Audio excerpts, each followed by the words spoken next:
যে বুনিয়াদী স্তরে ক্লাস 1 থেকে 8 মোট 2056 জন, 1036 জন আন্ডার গ্রাজুয়েট টিচার 1 থেকে 5 এবং 1020 জন গ্রাজুয়েট টিচার আমরা 6 থেকে 8 পর্যন্ত শিক্ষক শিক্ষিকা নিয়োগের জন্য 14/11/2025 তারিখে আমরা অর্থ দপ্তর থেকে স্যাংশন নিয়েছি এবং মন্ত্রিসভার মধ্যে সেটা পাশ করিয়েছি।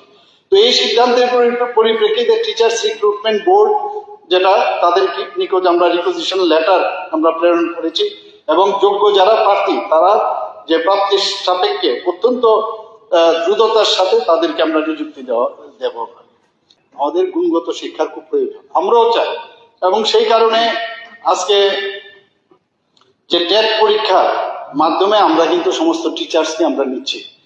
আজকে টেট পরীক্ষার যে মেইন উদ্দেশ্য যে টিচার্স এলিজিবিলিটি টেস্ট, সেটার মেইন যে উদ্দেশ্য এটা এনসিটির মাধ্যমে, কিন্তু এটা এরকম না যে আমরা করে ফেলছি, তাদের national council for teachers education সময় এটা কিন্তু পাশ করলো আইনি, কিন্তু আইন কিন্তু বলছে না you are bound to give them যে তাদের চাকরি দিতে হবে, তো ইলিজিবল হয়ে গেল।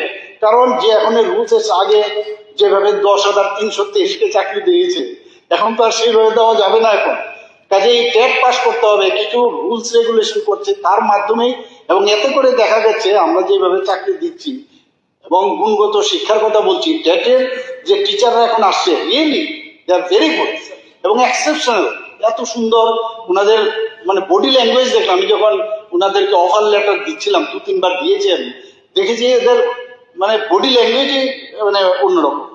কাজে আগামী দিন আমাদের যে শিক্ষার যে মান আমরা যেটা বলছি সেটা খুবই দরকার। এখানে এই টেট নিয়ে সবসময় একটা আন্দোলন করায় বা করানো হয়, তো এটা আমার মনে হয় যে আমরা তো টিচার যেহেতু কম আছে, তো আমরা নিশ্চয়ই আমরা পর্যায়ক্রমে এটা একটা ধারাবাহিকতা আছে, সেভাবে আমরা কিন্তু করে যাচ্ছি। রাজ্য সরকার সবসময় চায় মেধাবী ও যোগ্য প্রার্থীরা বিদ্যালয়ে নিযুক্ত হোক এবং সেই নিযুক্তি সর্বদা শূন্য পদ, একটা তো অর্থ দপ্তরের আছে, আবার শূন্য পদের উপরও ডিপেন্ড করে এবং এই অর্থ দপ্তর যখন মঞ্জুরি হয় তখনই সেটা সম্ভব হয়। বুনিয়াদী শিক্ষার অধিকার সুনিশ্চিত করতে এবং বিদ্যালয়গুলিতে যাতে শিক্ষক সংকট আরো তাড়াতাড়ি করে মোচন করা যায় তার জন্য আমাদের সরকার বদ্ধপরিকর। শিক্ষক সংকট নিরসন এবং যোগ্য বেকারদের কর্মসংস্থান, এই দুই সংকল্পেই আমাদের সরকার অভিযোগ।